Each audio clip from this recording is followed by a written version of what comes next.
अनाज के पोषक तत्व, मिट्टी के कुछ गुण जैसे मिट्टी का तापमान, पीएच, नमी, उपलब्ध फास्फोरस और मिट्टी के। नमस्कार, मिड डे प्राइम में आप सभी का स्वागत है। मैं हूं ऋतु वर्मा। आइए सीधे रुख करेंगे वीरेंद्र सचदेवा, दिल्ली प्रदेश अध्यक्ष भारतीय जनता पार्टी के, इस समय प्रेस कॉन्फ्रेंस को संबोधित कर रहे हैं।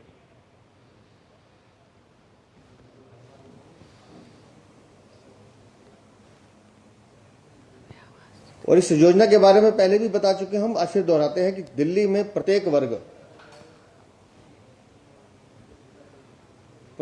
वर्ग का व्यक्ति या महिला या पुरुष, उसमें कोई बार नहीं लगा हुआ है। वो झुग्गी झोपड़ी का निवासी हो सकता है, वो लोअर मिडिल क्लास का हो सकता है, मध्यम वर्गीय हो सकता है, उच्च स्तरीय या कोठी में रहने वाला भी आदमी हो सकता है, फ्लैट में रहने वाला हो सकता है। कोई भी व्यक्ति जिसकी उम्र 70 साल से ऊपर है वो इस योजना का लाभ उठा सकता है। उसको 5 लाख रुपए प्रति वर्ष अपने स्वास्थ्य के लिए मिल सकते हैं। और इतनी शानदार योजना जो देश के 33 राज्यों में चल रही है, लेकिन दिल्ली में नहीं चलेगी।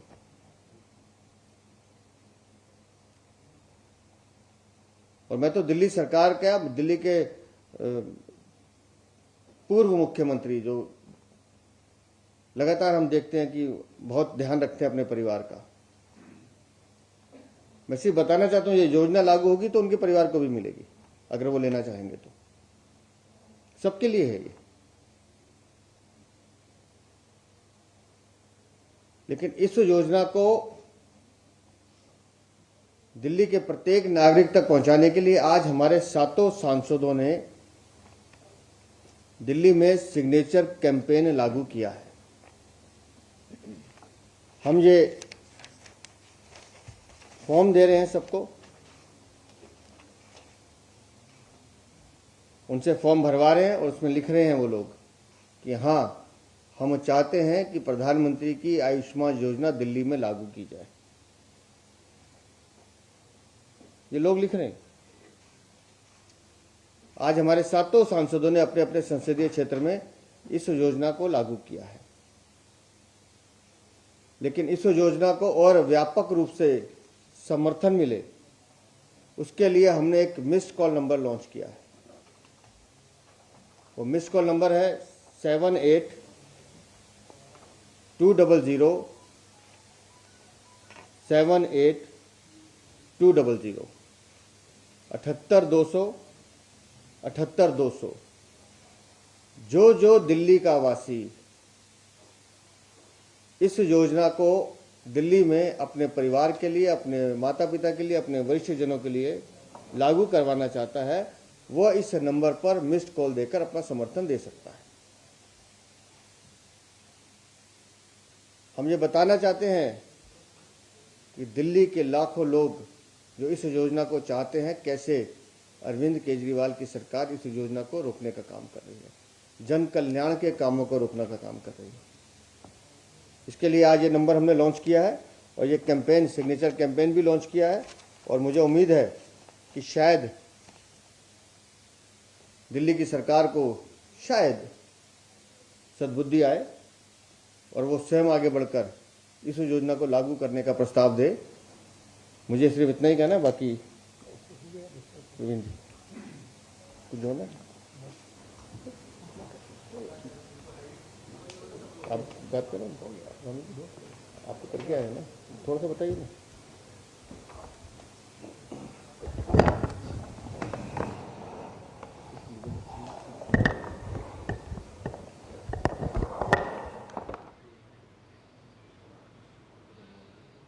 तो आप देख रहे थे भाजपा के प्रदेश अध्यक्ष वीरेंद्र सचदेव ने एक तरह से भारतीय जनता पार्टी की तरफ से दिल्ली में एक बड़ा कैंपेन लॉन्च करा है। उस कैंपेन के तहत बड़ा आरोप पहले दिल्ली सरकार पर कि जन कल्याणकारी योजनाओं को अरविंद केजरीवाल और आतिशी की सरकार नहीं कर रही है लागू, जिसमें आयुष्मान भारत योजना के तहत जो 70 साल से ऊपर के बुजुर्ग हैं उनके लिए निःशुल्क स्वास्थ्य सेवाएं जो सरकार द्वारा दी गई हैं उसको लागू नहीं किया गया है। यानी दिल्ली सरकार ने अभी तक आयुष्मान योजना को दिल्ली में लागू नहीं किया है।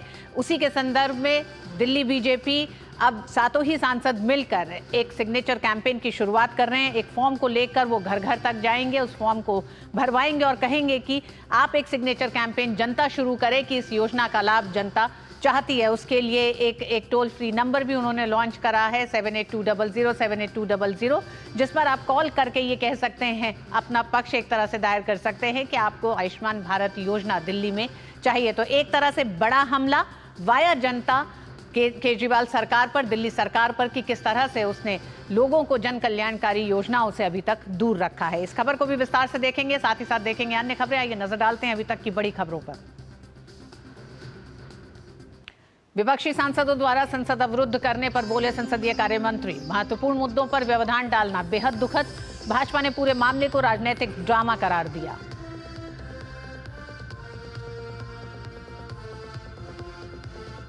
ओसीसीआरपी में राहुल गांधी पर लिखे लेख पर भाजपा आक्रामक, नेता प्रतिपक्ष पर लगाया देश के खिलाफ मिलीभगत का आरोप, कहा राहुल गांधी को देशद्रोही कहने में नहीं संकोच।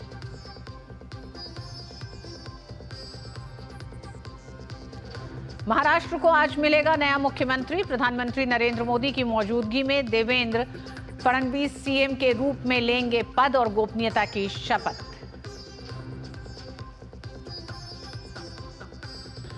राष्ट्रपति द्रौपदी मुर्मू ओडिशा कृषि एवं प्रौद्योगिकी विश्वविद्यालय के 40वें दीक्षांत समारोह में हुई शामिल। आज शाम भुवनेश्वर में नए कोर्ट परिसर का करेंगे उद्घाटन। भारत दौरे पर भूटान नरेश जिग्मे खेसर नामग्याल वांगचुक, विदेश मंत्री डॉक्टर एस जयशंकर ने किया स्वागत। अब से कुछ ही देर में पीएम मोदी के साथ द्विपक्षीय वार्ता।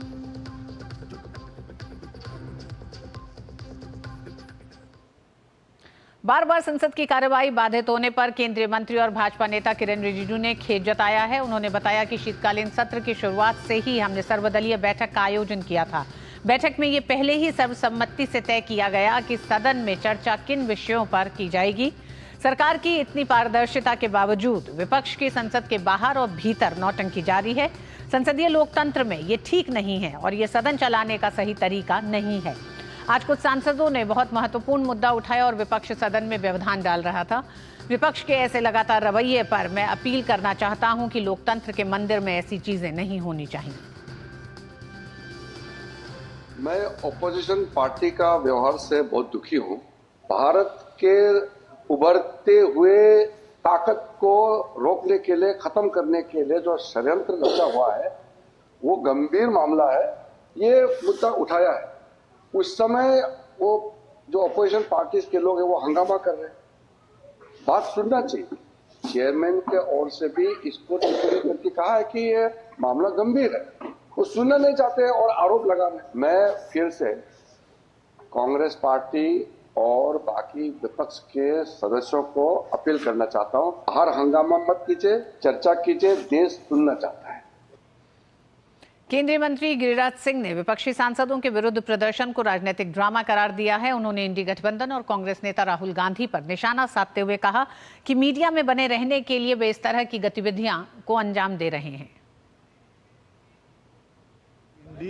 गठबंधन संतरे की तरह फांक फांक है, ऊपर से छिलका था, छिलका हट गया। अब ये अपना वर्चस्व कैसे हो और कैसे मीडिया में सबसे आगे हम छाए रहे। कल वो गए दिल्ली गेट पर, उनको मालूम था कि हमको नहीं जाने देगा, लेकिन अखिलेश के कंपटीशन में गए, अखिलेश जी के कंपटीशन में राहुल जी गए। आज ये संसद की परिक्रमा कर रहे हैं। संसद की परिक्रमा करने से ये पॉलिटिकल ड्रामा के सिवा और कुछ नहीं होगा। इससे बढ़िया आध्यात्मिक पंचकोशी अयोध्या का कर लेते तो पूरे खानदान तर जाते। केंद्रीय नागरिक उड्डयन मंत्री के राममोहन नायडू ने बताया कि पिछले 10 साल में देश में एयरपोर्ट की संख्या दोगुनी से ज्यादा हो गई है। लोकसभा में प्रश्नकाल के दौरान एक सवाल का जवाब देते हुए केंद्रीय मंत्री ने बताया कि आज 5 लाख से ज्यादा यात्री प्रतिदिन हवाई यात्रा कर रहे हैं और विमानन क्षेत्र में बड़ी संख्या में रोजगार के अवसर पैदा हुए हैं। What were 74 airports in 2014, now in the last 10 years we have expanded the whole airport network to 157 airports, sir. and I can proudly say that India has reached that passenger capacity limit where they have crossed 5 lakh passengers in one single day. This is a great achievement and a great milestone for the Ministry of Civil Aviation. It created 80 airports sir, in these tier 2 and tier 3 city networks. So when the passenger movement is there, obviously the job creation also subsequently will happen. और parliament की आज दिन भर की अभी तक की कार्रवाई पर हमारे साथ जुड़ गए हमारे साथी संवाददाता कुमार आलोक हमारे साथ मौजूद हैं। आलोक, सबसे पहले तो यही जानना चाहेंगे, जिस तरह से विपक्ष पर एक बार फिर हमला आज हुआ, हमने देखा कि पिछले कुछ दिनों में एक गतिरोध को दूर करने का प्रयास किया गया और ये माना गया कि आने वाले समय में अब सदन सुचारू रूप से चलेगा, लेकिन एक बार फिर आज विपक्ष का रवैया वही व्यवधान डालने वाला दिखाई दे रहा है। आज के जो सत्र शुरू हुआ तो सत्र शुरू होने से पहले ही कांग्रेस और उसके साथ जो विपक्षी दल के सदस्य हैं वो स्पेशल जैकेट पहन करके और अदानी के मुद्दे पर उन लोगों ने हंगामा किया संसद के बाहर, और उसके बाद उन्होंने पूरा एक चक्कर लगाया जो कि संसदीय नियमों के खिलाफ है। और उसके बाद जब संसद शुरू हुई तो एक इम्पॉर्टेंट मैटर को वहां पर सुधांशु त्रिवेदी राज्यसभा में उठा रहे थे कि किस तरीके से एक साजिश के तहत जब भी संसद का सत्र इन बीते 10 वर्षों में जब शुरू हुआ नरेंद्र मोदी के प्रधानमंत्री बनने के बाद, तब उसी सत्र के अंदर कोई न कोई रिपोर्ट प्रकाशित होता है, चाहे वो अमेरिका से हो, चाहे वो अन्य देशों से, चाहे वो हिंडनबर्ग हो, चाहे वो पेगासस का मामला हो। और हाल ही में देखा आपने कि अमेरिकन जो एजेंसी है उन्होंने एक रिपोर्ट दिया भ्रष्टाचार को लेकर के। तो ये एक साजिश है और इस संसद को न चलने देने की एक साजिश है। और विपक्ष से उन्होंने कहा कि अगर राहुल गांधी से अनजाने में अगर इस प्रश्न को उठा रहे हैं तब तो ठीक है, लेकिन अगर जानते हुए भी इस प्रश्न को उठा रहे हैं तो हम महोदय से मांग करेंगे कि इसकी एक जांच हो और इस जांच के बाद उसके दोषियों को कड़ी से कड़ी सजा दिया है। क्योंकि जब ये सत्र शुरू होता है, चाहे वो मॉनसून सत्र हो, चाहे वो बजट सत्र हो, चाहे वो शीतकालीन सत्र हो, तभी कोई न कोई रिपोर्ट उसको इंजेक्ट किया जाता है संसद के सत्र को खराब करने के लिए, हमारी छवि जो विदेशों में है उसको खराब करने के लिए। तो ये एक बहुत ही महत्वपूर्ण विषय उठाया था और सभापति ने इसे उठाने की अनुमति दी थी, लेकिन जब उन्होंने बोलना शुरू किया सुधांशु त्रिवेदी ने, तो उसके बाद संपूर्ण जो विपक्ष था हंगामा करने लगा और राज्यसभा की कार्रवाई स्थगित करनी पड़ी। तो ये अभी तक फिर राज्यसभा की कार्रवाई फिर शुरू हुई है, अभी लंच का आवर है, लेकिन लोकसभा भी वहां पर हंगामा हुआ संभल के मुद्दे को लेकर के। जबकि जो BSE बिजनेस एडवाइजरी कमेटी की जो बैठक हुई थी उसमें यह साफ साफ कर दिया गया था कि जो विपक्ष के मुद्दे हैं उनको भी उठाए जाएंगे, उनको उठाने का मौका दिया जाएगा। इसके अलावा जो हमारी सरकार की ओर से जो बिल्स है, कल बैंकिंग बिल कल पास हुआ, आज 2 बिल लोकसभा में लिस्टेड हैं और एक राज्यसभा में लिस्टेड है। दोनों ही बिल इंपॉर्टेंट है। अब देखना है कि 2 बजे जब लोकसभा शुरू होती है तो क्या विपक्ष का हंगामा जारी रहेगा या संसद की कार्रवाई को सुचारू रूप से चलने देंगे। लेकिन राज्यसभा की कार्रवाई बाधित हुई 0 आवर में, लेकिन बाद में प्रश्नकाल पूरी तरीके से चला और सदस्यों के जो प्रश्न थे उसको संबंधित विभाग के मंत्रियों ने उत्तर दिए। जी आलोक, क्या ऐसा लगता है कि कांग्रेस जिस समय ये सत्र शुरू हुआ है उस दिन से लेकर उससे पहले अडानी को लेकर जो रिपोर्ट आई उसके बाद विपक्ष में एक बिखराव देखा गया, क्योंकि कांग्रेस की तरफ से अडानी मुद्दा सबसे बड़ा मुद्दा रहा, लेकिन उस पर ना तो टीएमसी साथ आती दिखाई दी। वहां समाजवादी पार्टी का कहना है कि उनके लिए एक बड़ा मुद्दा संभल की हिंसा है जिस पर वो चर्चा चाहते हैं और उनके लिए वो है एक बड़ा मुद्दा। तो क्या ऐसे में आपको लगता है कि कल जो राहुल गांधी प्रियंका गांधी ने संभल कूच का अपना एक प्रयास किया वो विफल हुआ, उसके बाद एक बार फिर संसद में लौटते ही अडानी के मसले पे और एक गतिरोध करने की कोशिश की जा रही है, यानी कि संसद में बैकफुट पे होने पर एक बार फिर डैमेज कंट्रोल के तहत अब ये सारे कार्य किए जा रहे हैं? देखिए, सबसे बड़ी बात है कि जिस तरीके से इंडी गठबंधन ने एक आकार लिया था पूरे देश में, एक आकार पैन इंडिया जो आकार लिया था, और उस आकार को धीरे धीरे आप देखते हैं कि चुनाव में भी ऐसा हुआ कि हरियाणा में का जो विधानसभा चुनाव हुआ उसमें आम आदमी पार्टी कुछ सीटें मांग रही थी, कांग्रेस पूरे आत्मविश्वास से लबरेज थी और उन्होंने कोई भाव नहीं दिया। मध्य प्रदेश की विधानसभा की हम बात करें तो वहां भी कांग्रेस एक जहां उन्होंने सपा को वहां से अपना साथी नहीं बनाया। तो ये बिखराव होते गया और अब देखिए सत्र जब शुरू हुआ था तो अडानी के मुद्दे पर कांग्रेस के साथ टीएमसी भी थी, समाजवादी पार्टी भी थी और आम आदमी पार्टी भी थी। तो सबसे पहले टीएमसी ने साथ छोड़ा कांग्रेस का अडानी के मुद्दे पर, और उसके बाद क्योंकि टीएमसी चाहती है कि जो मुद्दे हैं, जो ज्वलंत मुद्दे हैं, बेरोजगारी का मुद्दा है, महंगाई का मुद्दा है, बांग्लादेश का एक बड़ा मुद्दा है जी। दूसरी तरफ जो बांग्लादेश के मुद्दे को लेकर के भी टीएमसी चाहती है कि उस मुद्दे को उठाया जाए। और क्वेश्चन आवर में यहाँ तक कि उनके जो एमपी थे सुदीप बंदोपाध्याय, उन्होंने कहा, सरकार को आश्वासन दिया था कि सरकार इस दिशा में कार्रवाई करे, राज्य सरकार पूरा साथ देगी केंद्र सरकार का, क्योंकि पश्चिम बंगाल की विधानसभा में इस प्रस्ताव को पारित किया गया था। तो उनका कहना था कि सुदीप बंदोपाध्याय का कि केंद्र सरकार कार्रवाई करे, केंद्र सरकार इस पे एक्शन ले, और टीएमसी जो पार्टी है उनके साथ कदम से कदम मिलाकर चलेगी।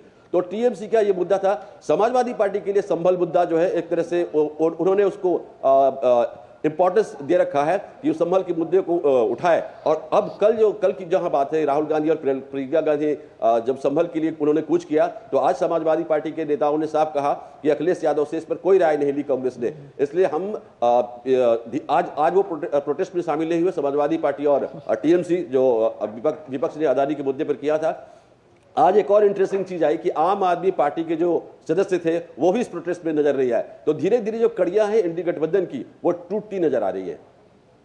जी आलोक, आपने बताया कि जिस तरह से जो तय संसदीय परंपराएं हैं, यानी कि सदन के भीतर के विरोध करने की भी परंपराएं रही हैं और उन परंपराओं और नियमों के तहत विरोध किया जाता रहा है, लेकिन क्या ये दिखता है कि विपक्ष ने और खासकर कांग्रेस पार्टी ने पिछले 10 साल में उन परंपराओं को तोड़ती हुई दिखाई दी है? यानी कि वेल के भीतर जाना, आज जिस तरह से एक नई शुरुआत माने कि जिसका कि चक्कर लगाया गया, जिसे माना जाता है कि ये तरीका नहीं है विरोध दर्ज करने का, तो ये क्या बताता है, जिस पर नाराजगी भी एक तरह से अपनी जाहिर की है सभापति और लोकसभा अध्यक्ष ने समय समय पर? बिल्कुल सही कहा आपने कि जो विरोध का तरीका होता है, हालांकि जो मकर द्वार पर विपक्ष जो प्रदर्शन करता है वो भी नियम के अनुकूल नहीं है, क्योंकि आप किसी संसदीय जो हमारा जहां पर सांसद लोग बैठते हैं, पार्लियामेंट है, उस पार्लियामेंट के मुख्य गेट को ही आप अवरुद्ध कर रहे हैं। किसी को आने जाने की सहूलियत नहीं होती है जब वो प्रदर्शन करते हैं। तो वो भी रोज का है कि विपक्ष वहां प्रदर्शन करता है। लेकिन आज एक नए रंग में विपक्ष ने प्रदर्शन किया, पूरा वो घेरा लगाते रहे, जैसे जुलूस निकलता है सड़कों पर, उस तरह का जुलूस देखने को मिला। जो तमाम विपक्षी दल के जो नेता थे, टीएमसी, आम आदमी पार्टी और समाजवादी पार्टी को छोड़ करके, तो ये उन्होंने चक्कर लगाया। अब नियमों का अगर हम हवाला दें तो आप देखें कि संसद के पिछले सत्रों में किस तरीके से सस्पेंड किए गए, किस तरीके से संसद की सदस्यता विपक्ष की रद्द हुई। इसी इनडिसिप्लिन को लेकर के राहुल गांधी की सदस्यता तक रद्द हुई, महुआ मोइत्रा की सदस्यता रद्द हुई। और आपने देखा होगा कि उस सत्र के दौरान किस तरीके से उपराष्ट्रपति की मिमिक्री की गई थी कल्याण बनर्जी जो टीएमसी के सांसद थे उनके द्वारा। तो परंपराओं को, जो संसदीय परंपराएं होती है, उनको तार होने में कोई कोर कसर अपोजिशन नहीं छोड़ रहा है। जी बहुत बहुत धन्यवाद आलोक इस पूरे बातचीत के लिए, और खासकर लोकसभा और राज्यसभा की किस तरह से लगातार कार्रवाई को विपक्ष बाधित कर रहा है और मुख्य रूप से कांग्रेस उसमें एक प्रमुख भूमिका में दिखाई दे रहा है। धन्यवाद आलोक। वक्त एक छोटे से ब्रेक का है, ब्रेक के बाद होंगी कुछ और खबरें, देखते रहिए डीडी न्यूज। बढ़िया है, प्राकृतिक हल्दी, मिर्ची, धनिया नहीं, मिर्ची, धनिया, हल्दी, MDH। This is no ordinary sky. This is where legends are born. Space transition. Roger. Engaging heat. In the vast expanse above, the Indian Air Force reigns. Unseen, unstoppable, unmatched. Join the Indian Air Force to be a cut above.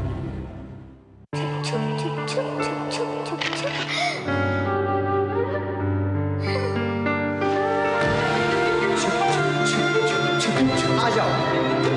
Yes, पापा। जिंदगी किसी के लिए नहीं रुकती, हम भी आपको कहां रुकने देंगे। जिंदगी के हर मोड़ पर LIC है तो इंश्योर्ड है। LIC हर पल आपके साथ। दीदी नौकरी लग गई। अरे वाह, बधाई हो। तो अब तो ढेर सारी शॉपिंग। हाँ दी, नया मोबाइल। अरे रुको शहजादे, सैलरी से पहले खर्चे। इंस्टेंट लोन भी तो मिलता है। पहले बजट बनाना सीखो, फिर खर्च करो। पर दी, देखो, कमाई का एक हिस्सा हमेशा बचाना चाहिए, लेकिन पार्टी देने से नहीं बचोगे तुम। हाँ दी, पार्टी मेरी, बजट तुम्हारा। अच्छा। RBI कहता है, सही वित्तीय बर्ताव करे आपका बचाव। MDH का किचन किंग किचन में हो तो हम सब कुछ बना सकते हैं। बैंगन का भरता, आलू गोभी, भिंडी मसाला और भी बहुत कुछ। MDH। और महाराष्ट्र में आज देवेंद्र फडणवीस के नेतृत्व में नई सरकार शपथ लेगी। महायुति सरकार का शपथ ग्रहण समारोह मुंबई के आजाद मैदान में होगा। मुख्यमंत्री के साथ शिवसेना और एनसीपी से उप मुख्यमंत्री भी शपथ ले सकते हैं। इस समारोह में प्रधानमंत्री नरेंद्र मोदी समेत बीजेपी शासित राज्यों के मुख्यमंत्री और उप मुख्यमंत्री शामिल होंगे। इसके मद्देनजर मुंबई में तैयारियां की गई है। जगह जगह पीएम मोदी के होर्डिंग्स लगे हैं और बीजेपी का झंडा लहरा रहा है। विधानसभा चुनाव में ऐतिहासिक बहुमत हासिल करने वाली महायुति गठबंधन के सदस्यों ने देवेंद्र फडणवीस के नेतृत्व में राज्यपाल से मुलाकात की और सरकार बनाने के लिए समर्थन पत्र सौंपा। देवेंद्र फडणवीस तीसरी बार सीएम पद की शपथ लेंगे। फडणवीस का कहना है कि महाराष्ट्र की जनता से जो भी वादा किया गया है उसे पूरा किया जाएगा। वहीं शिवसेना नेता एकनाथ शिंदे ने कहा कि गठबंधन में कोई भी छोटा बड़ा नहीं होता है। महाराष्ट्र के मनोनीत मुख्यमंत्री देवेंद्र फडणवीस ने अपने शपथ ग्रहण समारोह से पहले आज सिद्धिविनायक मंदिर में पूजा अर्चना की। देवेंद्र फडणवीस तीसरी बार मुख्यमंत्री बनेंगे। आजाद मैदान में समारोह का आयोजन किया जाएगा। इसमें सीएम के साथ 2 डिप्टी सीएम एकनाथ शिंदे और अजीत पवार उप मुख्यमंत्री पद की शपथ लेंगे।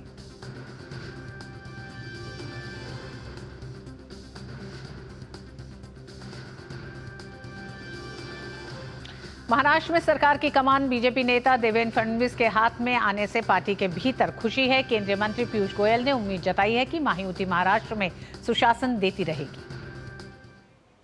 I'm very excited about the swearing-in ceremony in Mumbai. We'll be looking forward to my younger brother Devendra Fadnavis becoming the chief minister, very rightly so, at 5:30 this evening. I'm happy that Eknath Shindeji and Ajit Dada Pawar will be joining him as deputy chief ministers in the government, and I'm sure the Mahayuti will once again, just as in the last 2.5 years, continue to provide good governance, progress, speed of development. तो महाराष्ट्र में प्रचंड जीत के बाद महायुति ने 10 दिन का समय भले ही लिया है। 23 नवंबर से लेकर कल तक का समय एक तरह से लिया गया, लेकिन जब नाम सामने आया देवेंद्र फडणवीस पर ही एक बार फिर महायुति ने मुहर लगाई है। तो ये कहा जा रहा है कि महाराष्ट्र की विकास यात्रा के सारथी एक बार फिर देवेंद्र फडणवीस होने जा रहे हैं।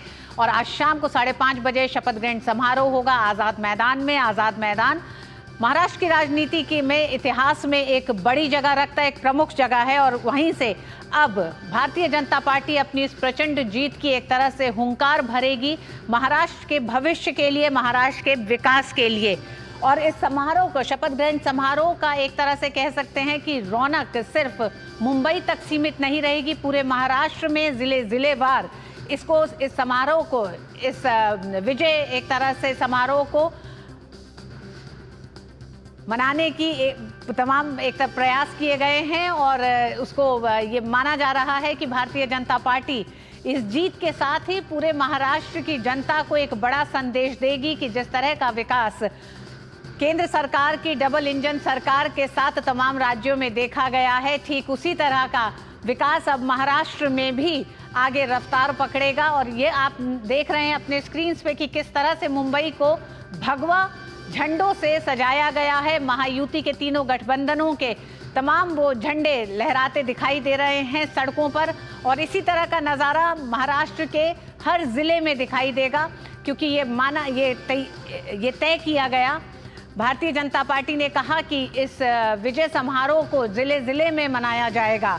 तो उस रौनक को देखा जा रहा है। आज़ाद मैदान बड़ी संख्या एक तरह से लोगों के जुटने की है। और ये कहा जा रहा है कि तीनों ही गठबंधन के साथी इस जीत में शामिल होते हुए आज इस समारोह को मनाएंगे। शपथ ग्रहण समारोह में प्रधानमंत्री नरेंद्र मोदी समेत ही भारतीय जनता पार्टी शासित राज्यों के मुख्यमंत्री, उप मुख्यमंत्री भी उस मंच पर मौजूद होंगे। तो एक बड़ा मंच, एक बड़ी ताकत केंद्र सरकार के साथ ही राज्य में भारतीय जनता पार्टी की डबल इंजन की सरकार की एक ताकत दिखाई देगी आज महाराष्ट्र के आजाद मैदान में।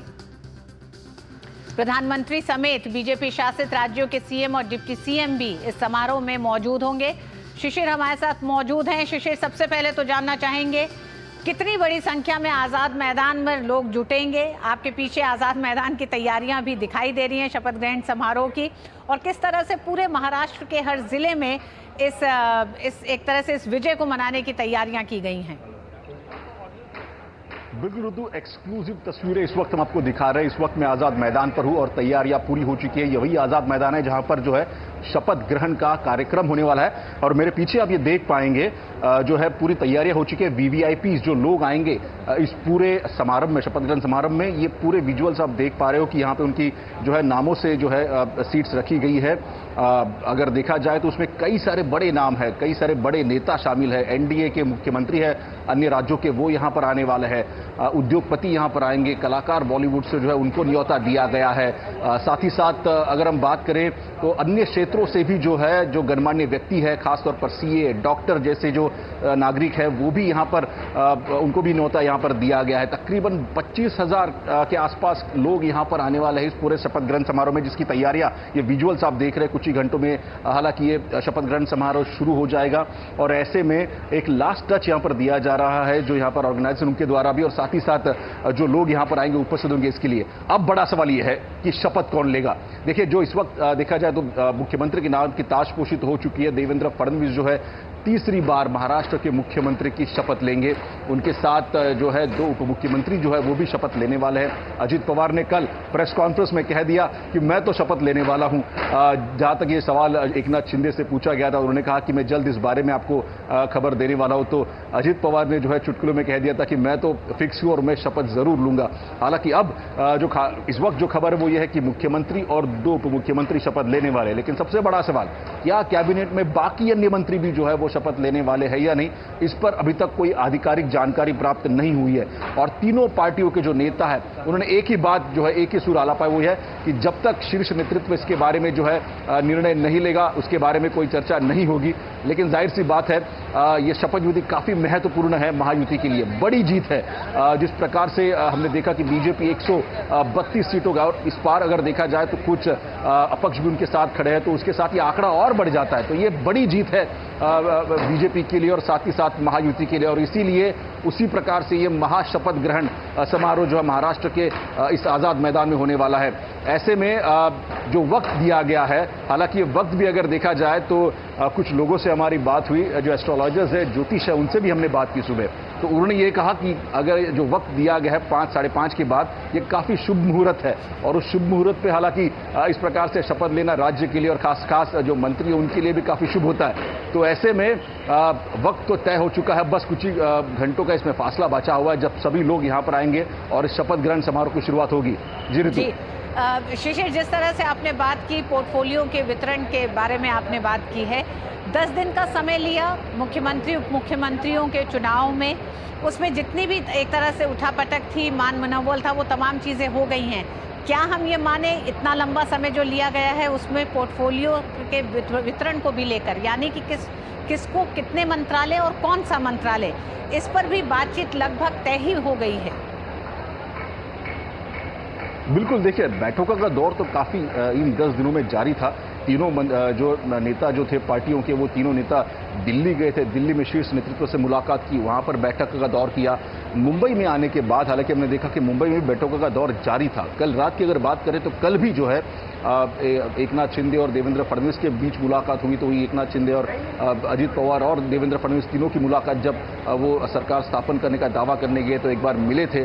तो ऐसे में बैठकों का दौर इस वक्त जारी है। जहां तक बात करें कैबिनेट पोर्टफोलियो की, सबसे बड़ा सवाल है, हालांकि 10 दिन जरूर लगे, लेकिन इस 10 दिन का जवाब जो हमने इन तीनों पार्टियों से पूछा तो एक जवाब मिला, देखिए ये गठबंधन की सरकार है, तो ऐसे में गठबंधन की सरकार में थोड़ी देरी जरूर होती है, क्योंकि हर एक पार्टी की जो अपनी प्राथमिकताएं होती है। बिल्कुल शिशिर, विधायक दल की बैठक को लाइव करके महायुति के तीनों गठबंधनों ने, भारतीय जनता पार्टी ने कुछ साफ संदेश दिए।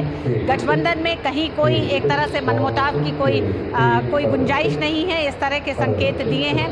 साथ ही साथ पोर्टफोलियो की बात अब से और 24 घंटे के बाद शुरू होगी, लेकिन आज का दिन जश्न का दिन है, आज का दिन इस विजय उत्सव में शामिल होने का दिन है। शिशिर, आप हमारे साथ बने बिल्कुल, रहिएगा, देखिए, लेकिन आज उससे का पहले हम दिन- अपने दर्शकों को बता दें कि भारत दौरे पर भूटान नरेश जिग्मे खेसर नामग्याल वांगचुक प्रधानमंत्री नरेंद्र मोदी से भूटान नरेश ने मुलाकात की है। भारत और भूटान के संबंध एक लंबे संबंध रहे हैं और ये माना जाता है कि भारत और भूटान काफी नजदीकी रहे हैं। भूटान ने हमेशा से भारत को बड़े भाई के रूप में, एक सहयोगी के रूप में भारत का आदर सम्मान किया है। तो द्विपक्षीय संबंधों में भारत हमेशा से भूटान के करीब रहा है।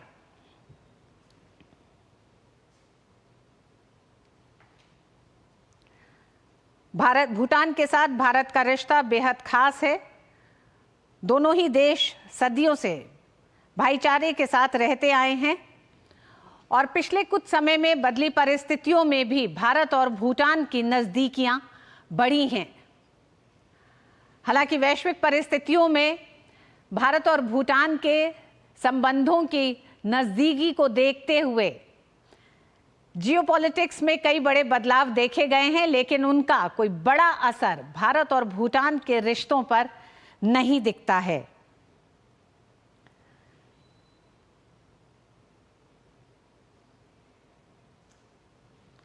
प्रधानमंत्री नरेंद्र मोदी से मिलने प्रधानमंत्री निवास पहुंचे भूटान नरेश। 2 दिवसीय दौरे पर भारत आए हुए हैं। अब से थोड़ी ही देर में दोनों ही नेताओं के बीच द्विपक्षीय मुलाकात होनी है। भूटान नरेश के साथ उनकी पत्नी जैतसिन पेमा वांगचुक और भूटान सरकार के वरिष्ठ अधिकारी भी इस यात्रा में शामिल हैं।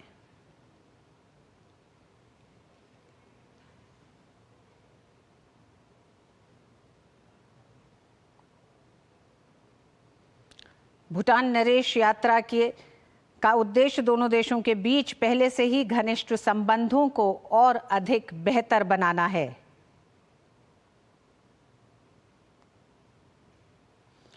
भारत और भूटान के बीच मित्रता, सहयोग और विश्वास पर आधारित मजबूत संबंध है।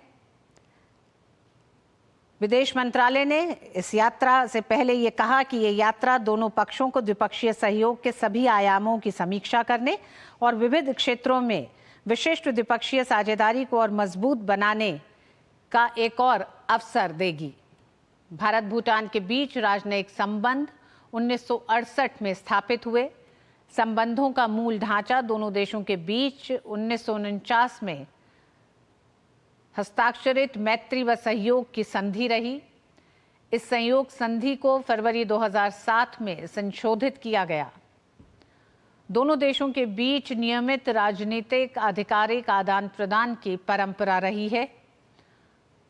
1971 में भूटान की पहली पंचवर्षीय योजना के बाद भूटान के साथ घनिष्ठ भागीदारी भारत की लगातार बढ़ी है। भूटान की 12वीं पंचवर्षीय योजना के लिए भारत ने 5,000 करोड़ रुपए के सहायता पैकेज की प्रतिबद्धता जताई। भारत ने भूटान में 82 परियोजना व सहायता परियोजनाएं, 524 उच्च प्रभाव सामुदायिक विकास परियोजनाएं लागू की हैं। भारत की प्रतिबद्धता में संक्रमणकालीन व्यापार सहायता सुविधा के लिए 400 करोड़ रुपए शामिल हैं। अप्रैल 2023 में भूटान के राजा की भारत यात्रा के दौरान बनी महत्वपूर्ण जो सहमति थी, उसी को लेकर आगे भारत और भूटान बढ़ रहे हैं। भारत सरकार भूटान की 13वीं पंचवर्षीय योजना के लिए अपना समर्थन बढ़ाने पर सहमत हुई।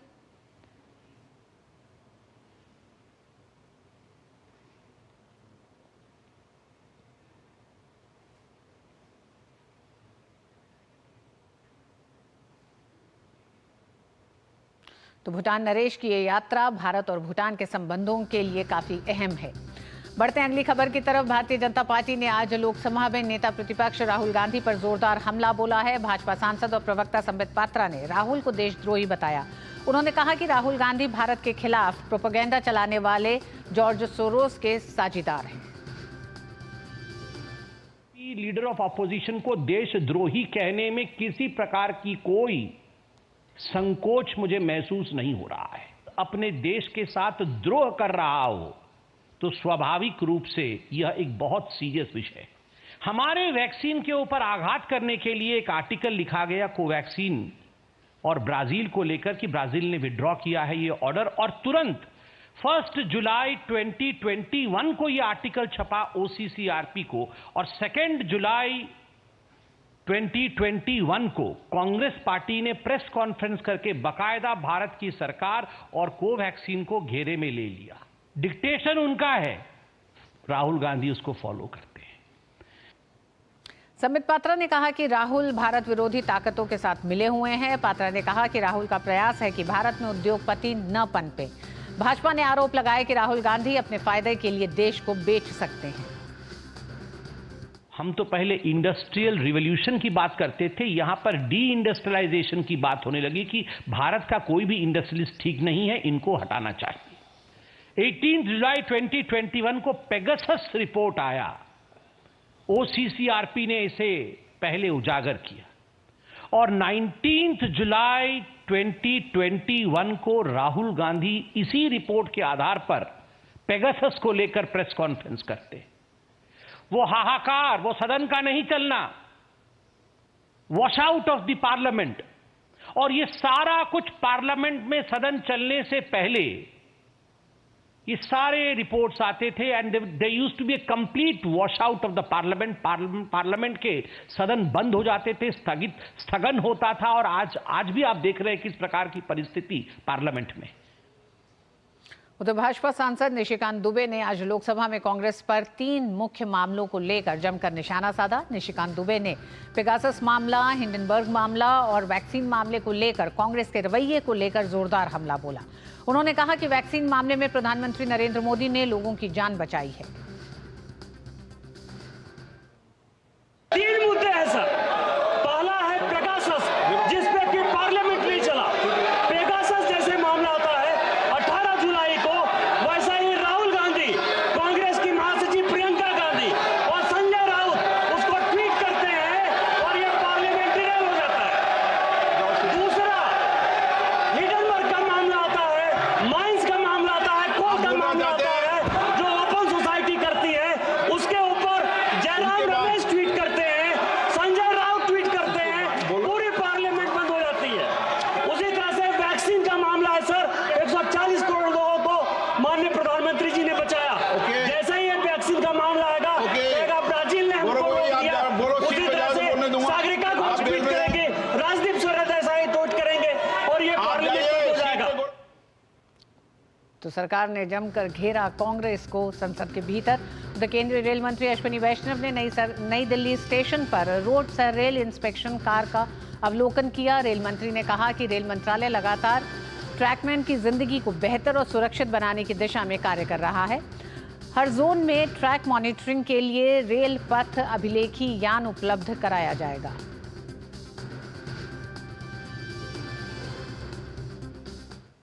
इसको अब अगले 5-6 महीने चला के देखेंगे, उससे क्या अनुभव आता है, उसके बेसिस पे फिर और इम्प्रूवमेंट्स करके फिर इसको बड़े पैमाने पे बनाएंगे। तो उससे हमारे जो ट्रैकमैन की और गैंगमैन की, कीमैन की लाइफ में इससे बहुत बड़ा इम्प्रूवमेंट आएगा।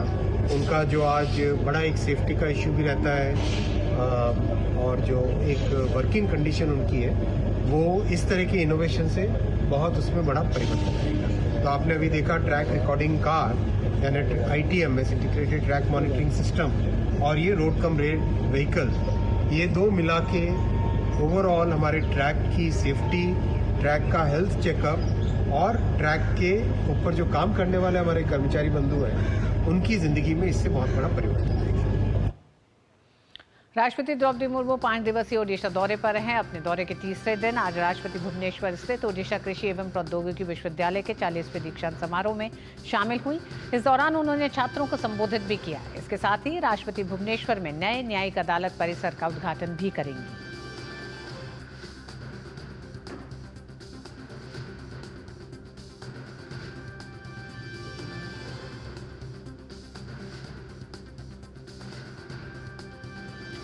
PSLV C-59 व्हीकल पर यूरोपीय अंतरिक्ष एजेंसी के प्रोबा 3 सौर मिशन को आज शाम 4 बजे के आसपास लॉन्च किया जाएगा। ये प्रक्षेपण आंध्र प्रदेश के श्रीहरिकोटा में सतीश धवन अंतरिक्ष केंद्र से किया जाएगा। इसकी लॉन्चिंग कल होनी थी, लेकिन कुछ तकनीकी कारणों से कल ये प्रक्षेपण नहीं हो पाया। प्रोबा 3 मिशन यूरोपीय अंतरिक्ष एजेंसी ASA का एक in orbit demonstration IOD mission है। इस मिशन की खास बात यह है कि इसके जरिए पहली बार अंतरिक्ष में प्रिसिजन फॉर्मेशन फ्लाइंग को टेस्ट किया जाएगा। इसका उद्देश्य 2 उपग्रहों कोरोनोग्राफ और ऑकुल्टर के जरिए सूर्य के बाहरी वातावरण की स्टडी करना है। दोनों सैटेलाइट पृथ्वी की कक्षा में चक्कर लगाएंगे। इस कक्षा में दोनों सैटेलाइट एक दूसरे से 150 मीटर की दूरी रखने में सक्षम होंगे और एक यूनिट की तरह काम करेंगे। प्रोबा 3 के जरिए वैज्ञानिक ये पता लगाना चाहते हैं कि कोरोना सूर्य की सतह से अधिक गर्म क्यों है और सौर हवा कैसे तेज होती है। भारत लगातार विदेशी सैटेलाइट लॉन्च करने की दिशा में आगे बढ़ता जा रहा है। भारतीय अंतरिक्ष अनुसंधान संगठन इसरो ने अब तक लगभग 33 देशों के सैटेलाइट लॉन्च किए हैं। इन देशों के 432 सैटेलाइट भारत सफलतापूर्वक लॉन्च कर चुका है। विदेशी सैटेलाइट लॉन्च करने का सिलसिला 26 मई 1999 को शुरू हुआ, जब इसरो ने जर्मनी और रिपब्लिक ऑफ कोरिया के लिए सैटेलाइट लॉन्च किए। दिलचस्प बात यह है कि अब तक लॉन्च किए गए 424 विदेशी उपग्रहों में से 389 प्रधानमंत्री नरेंद्र मोदी के नेतृत्व वाली सरकार के दौरान हुए हैं।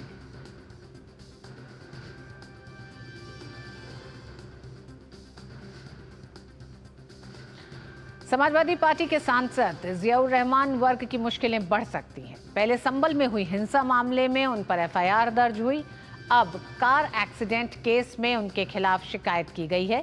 5 महीने पहले हुए सड़क हादसे में डॉक्टर गौरव की मौत मामले में उनके पिता ने सांसद पर कार्रवाई की मांग की है। मृतक के पिता ने आरोप लगाया है कि घटना के वक्त सांसद जियाउर रहमान बर्क गाड़ी चला रहे थे और पुलिस ने साठगांठ कर गलत धाराओं में चार्जशीट लगाकर कोर्ट भेज दी और ये केस बंद हो गया था। हादसे के दौरान उनकी बहन भी कार में मौजूद थी। दबाट के आ रहा लड़का पैदा हुआ था, रात्रि का समय था, थोड़ा सा दिन के बाद में वो लोग उधर से आ रहा संभल से, इनकी गाड़ी इधर से जा रही है सिंपल साइड से, संभल गई वो अपनी साइड को सही चल रहा है, इन्होंने जाएगा उसे कुचल दिया हूँ अपने हाथ को। उसकी मौके पर मृत्यु हो गई। हमारी कोई सुनवाई नहीं हुई, मुकदमा इनके नाम हो गया। गाड़ी में जियाउर रहमान है, इनकी बहन थी और ड्राइवर था। ये गाड़ी में सब है और वो गाड़ी में जब इन्होंने गाड़ी में बस्ट हो गया, क्या हुआ तो गाड़ी इनसे चप रही, इन्होंने भगाई बहुत, पर वो गाड़ी पुलिस ने पकड़ ली। तो हम तो इसमें न्याय चाहते हैं, बस कानून कार्रवाई हो जाए। पुलिस अधीक्षक कृष्ण बिश्नोई ने बताया है कि शिकायत को गंभीरता से लिया गया है। मामले की जांच ASP को सौंपी गई है। पुलिस हर पहलू पर बारीकी से जांच करेगी। कल यहाँ ऑफिस में आके एप्लीकेशन दी गई कि उनके बेटे डॉक्टर गौरव की 24/6/24 को थाना नखासा क्षेत्र में रात्रि के समय एक तेज गति से और लापरवाही से गाड़ी चला रही ब्लैक स्कॉर्पियो जिसका नंबर UP 38 V0880 है, उनके द्वारा उनके बेटे की एक्सीडेंट में डेथ हो गई थी और लापरवाही से चलाने के बाद में वो व्यक्ति वहां से भाग गए थे। वादी के हिसाब से जो मेंबर ऑफ पार्लियामेंट है हमारे संभल के माननीय जियाउर रहमान बर्क और उनकी बहन का होना बताया जा रहा है, और जिसमें वादी ने बताया है कि जियाउर रहमान स्वयं इस गाड़ी को चला रहे थे। लेकिन इन सभी तथ्यों की जांच है, वो एडिशनल SP नॉर्थ साहब जांच करेंगे और उसके बाद में जो भी सही तथ्य हैं उनके आधार पर अग्रिम वैधानिक कार्रवाई है वो सुनिश्चित की जाएगी। बांग्लादेश में अल्पसंख्यकों के खिलाफ अत्याचार का दौर जारी है और उस दमन के विरोध में भारत में भी आवाज बुलंद है। इसी सिलसिले में आज कोलकाता का सनातन समाज दोपहर करीब 2 बजे धर्मतला में रैली करेगा।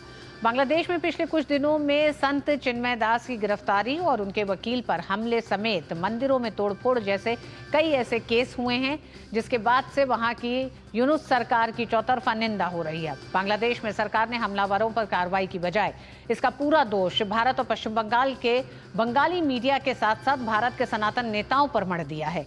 वहीं अंतर्राष्ट्रीय दबाव बनाए रखने के लिए मोहम्मद यूनुस ने कल अवामी लीग को छोड़कर अन्य राजनीतिक दलों के साथ बैठक की और भारत पर दोषारोपण को उचित ठहराया। अब आज भी अल्पसंख्यकों को छोड़कर अन्य धार्मिक नेताओं के साथ बैठक का कार्यक्रम है।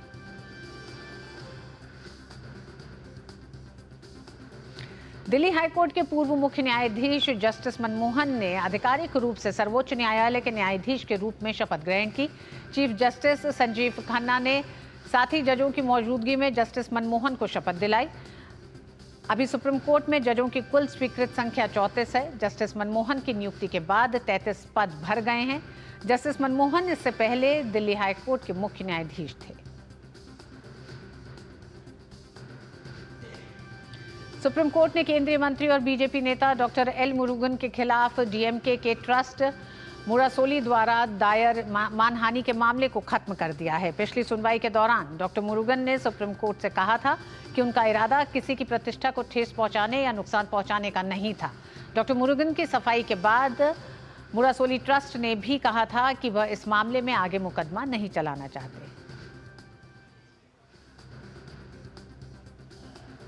झारखंड की हेमंत सोरेन मंत्रिमंडल का आज विस्तार होगा। रांची स्थित राजभवन में राज्यपाल संतोष कुमार गंगवार आज दोपहर करीब 12 बजे नए मंत्रियों को पद और गोपनीयता की शपथ दिलाएंगे।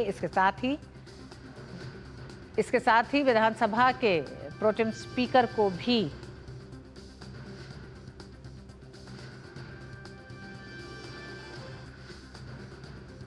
दिलाई जाएगी। तय फॉर्मूले के अनुसार झामुमो कांग्रेस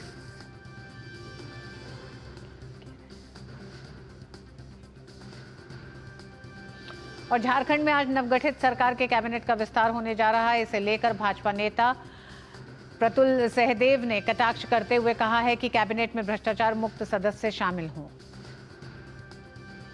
झारखंड मुक्ति मोर्चा का भी आधिकारिक बयान आ गया है कि 5 तारीख को कैबिनेट एक्सपेंशन होगा। समावेशी कैबिनेट की बात कर रहे हैं, तो हम तो उनसे आग्रह करेंगे कि भाई जातीय समीकरण, क्षेत्रीय समीकरण का ध्यान रखते हुए वो समावेशी कैबिनेट जरूर बनाएं, पर इस समावेशी में भ्रष्टाचार को दूर रखें।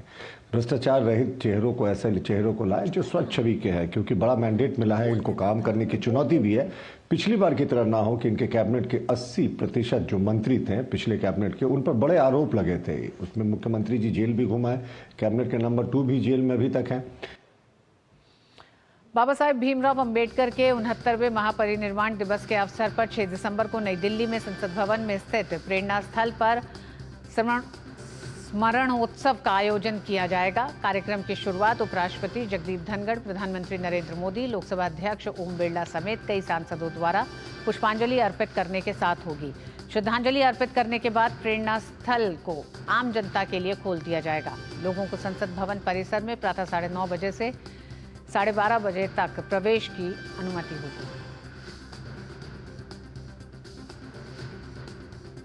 दिल्ली एनसीआर में पहले से वायु गुणवत्ता में मामूली सुधार देखने को मिला है। केंद्रीय प्रदूषण नियंत्रण बोर्ड द्वारा जारी आंकड़ों के अनुसार कई इलाकों में सुबह से AQI 150 से 300 के बीच दर्ज किया गया है। शादीपुर में AQI 259 दर्ज किया गया है। नेहरू नगर में AQI 246 दर्ज किया गया है। बात करें मुंडका की, यहाँ AQI 220 दर्ज किया गया है। RK पुरम में AQI 204 और चौनी चौक में AQI 202 दर्ज किया गया है। इंडिया गेट इलाके में वायु गुणवत्ता 128 तक पहुंच गया है, जिसे मध्यम श्रेणी में रखा गया है और धुंध की एक परत छाई हुई दिख रही है। लोधी रोड के आसपास AQI 127 दर्ज किया गया है। IMD के अनुसार हवा में धुंध के साथ शहर में आज न्यूनतम तापमान 10 डिग्री सेल्सियस दर्ज किया गया। ड्रोन के जरिए नौरोजी नगर इलाके से वीडियो भी लिया गया, जो सुबह 7 बजे का है। प्रदूषण की वजह से लोगों की सेहत पर भी असर पड़ने लगा है। वहीं डॉक्टर वायु प्रदूषण से बचाव के लिए लोगों को मास्क पहनने की सलाह दे रहे हैं।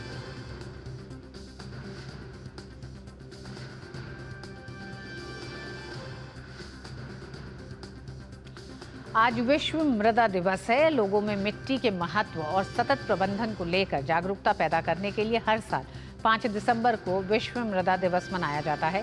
आज के दिन का उद्देश्य स्वस्थ मृदा के महत्व पर ध्यान केंद्रित करना और मृदा संसाधनों के टिकाऊ प्रबंधन की वकालत करना है। आइए जानते हैं कि मिट्टी की उर्वरकता को कैसे बरकरार रखा जाए और केंद्र सरकार इसके लिए क्या योजनाएं चला रही है। हमारे जीवन का अभिन्न अंग है। यह हमें आवश्यक पोषक तत्व प्रदान करती है जो खाद्य पदार्थों के विकास के आधार हैं। मिट्टी के मानक और गुणवत्ता को स्वस्थ बनाए रखना हर किसी की जिम्मेदारी है। इसलिए लोगों में मिट्टी के महत्व और साथ ही सतत प्रबंधन को लेकर जागरूकता पैदा करने के लिए हर साल 5 दिसंबर को विश्व मृदा दिवस मनाया जाता है। विश्व मृदा दिवस की शुरुआत 2014 में हुई थी। इससे पहले इस दिवस को मनाने की मांग 2002 में उठी थी। मृदा की देखभाल, माप, निगरानी, प्रबंधन की थीम के साथ इस वर्ष भी विश्व मृदा दिवस का संदेश लोगों तक पहुंचाया जा रहा है। एनवायरनमेंट है वहाँ तक ये इफेक्ट करता है, तो इसके बारे में जागरूक और हम विश्व मृदा दिवस के ऊपर इसके बारे में किसानों को जागरूक करते हैं। इसके अंदर हम थोड़ा इमोशनल अपील भी करते हैं। जैसा कि आप जानते हैं, उपकार फिल्म आई थी, उसके अंदर एक गाना था, मेरे देश की धरती सोना उगले उगले हीरा मोती। तो कहने का मतलब यदि ज़मीन स्वस्थ है तो सोना और मोती और ये सारा उसी का पार्ट है, क्योंकि स्वास्थ्य सबसे बड़ी चीज़ है। मिट्टी में ऑर्गेनिक कार्बन की कमी, ज्यादा मात्रा में रासायनिक खाद का इस्तेमाल, फसल अवशेषों को पूरी तरह से हटाना और उचित फसल प्रणाली का अभाव कुछ ऐसे कारण हैं जो मिट्टी की उर्वरता को कम करते हैं।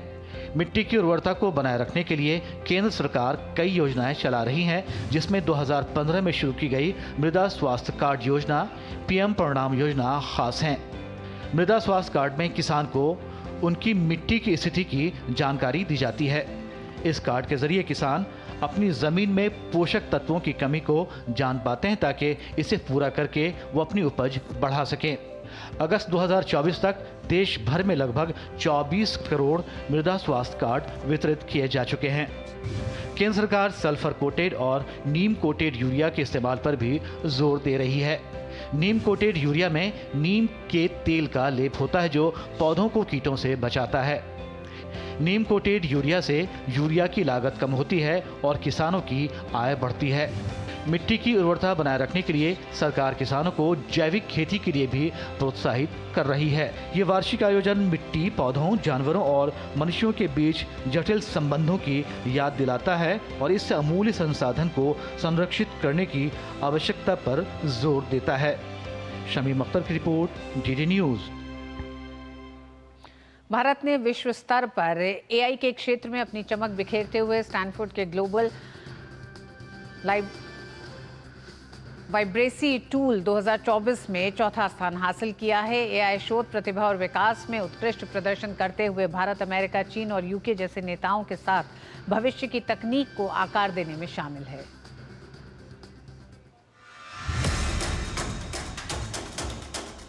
दुनिया भर में आर्टिफिशियल इंटेलिजेंस की दौड़ में भारत ने प्रभावशाली उपलब्धि हासिल की है।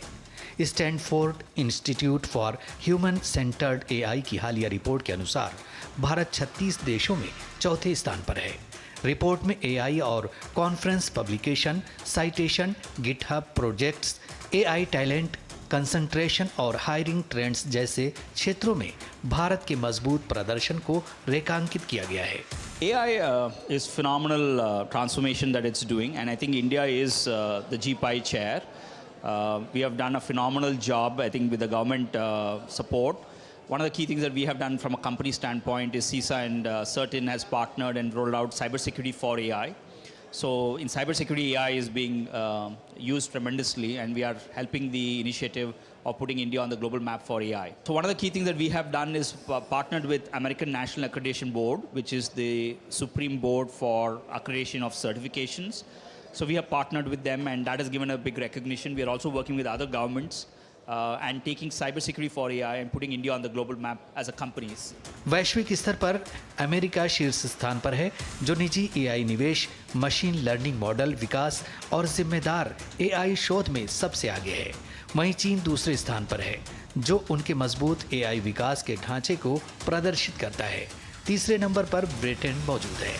AI security is going to become a very big area where I think just not AI playing a role in generative AI, but I think one of the key things that India and CISA can play a larger role is how do you secure AI? Because responsible AI, privacy in AI, data protection in AI becomes extremely important. ये आंकड़े global vibrancy tool 2024 पर आधारित हैं, जो 42 संकेतकों को एकत्रित कर दुनिया में एआई तत्परता और राष्ट्रों के विकास को मापते हैं। ये टूल न केवल अग्रणी देशों के बारे में बताता है बल्कि एआई इकोसिस्टम में उभरती हुई ताकतों और सुधार के क्षेत्रों की पहचान भी करता है। स्टैनफोर्ड के ग्लोबल रिपोर्ट में भारत की रैंकिंग में एआई नवाचार और प्रतिभा में देश के बढ़ते प्रभाव को दर्शाया गया है। भारत तकनीक का भविष्य तय करने में एक अहम भूमिका अदा कर रहा है। कैमरा पर्सन अजीत के साथ मेहताब भट्टाचार्य, दूरदर्शन समाचार, दिल्ली। विदेश मंत्री डॉक्टर एस जयशंकर ने राज्यसभा में प्रश्नकाल के दौरान फिलिस्तीन पर भारत की स्थिति पर एक प्रश्न का उत्तर देते हुए स्पष्ट किया कि भारत एक फिलिस्तीनी राज्य को मान्यता देने का समर्थक है। भारत 2 राष्ट्र सिद्धांत का समर्थन करता है। Regarding the two-state solution, we support a two-state solution, and we have been public and unambiguous about that. So I think there should be no cause for confusion regarding two-state solution. और खेल की खबरों में विश्व शतरंज championship में D Gukesh और डिंग learn के बीच 8वें दौर का मुकाबला भी ड्रॉ रहा। 8वें दौर के बाद दोनों खिलाड़ियों के खाते में बराबर 4-4 अंक हैं। विश्व शतरंज चैंपियनशिप में जो भी पहले 7.5 अंक हासिल करेगा वह विश्व चैंपियन का खिताब हासिल करने में कामयाब रहेगा।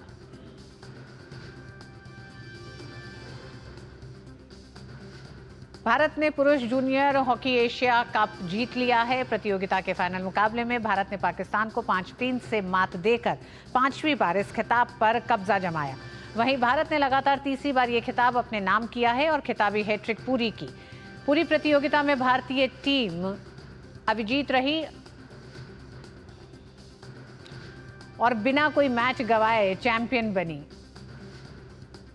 मैच के हीरो भारत के अरिजीत सिंह हुंदल रहे। उन्होंने शानदार प्रदर्शन करते हुए टीम के लिए 4 गोल दागे। वहीं दिलराज सिंह ने 1 गोल किया।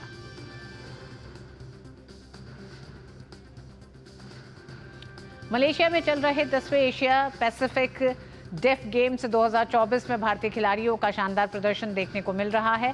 बैडमिंटन के पुरुष एकल में अभिनव ने रजत पदक जीता। वहीं प्रतियोगिता का कांस्य पदक पीयूष के नाम रहा। इसके अलावा महिला एकल में जर्लिन ने कांस्य पदक हासिल किया है, जबकि मिश्रित वर्ग में अभिनव व जर्लिन की जोड़ी ने रजत पदक पर कब्जा जमाया। इसके अलावा एशिया पैसिफिक डेफ गेम्स के एथलेटिक्स में सुल्तान ने ट्रिपल जंप में कांस्य पदक हासिल किया है। इसके अलावा जसपाल सिंह ने बेहतरीन प्रदर्शन करते हुए शॉटपुट में रजत पदक जीता।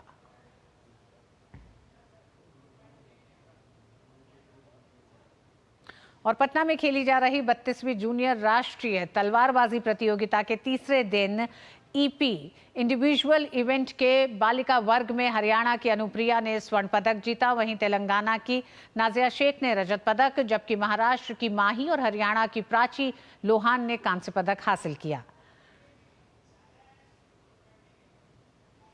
वहीं सेबर इंडिविजुअल इवेंट के बालक वर्ग में मणिपुर के मोराम्बा ने स्वर्ण पदक, तमिलनाडु के अरलीन ने रजत पदक, हरियाणा के अभिषेक और राजस्थान के सुमित यादव ने कांस्य पदक अपने नाम करने में सफलता हासिल की।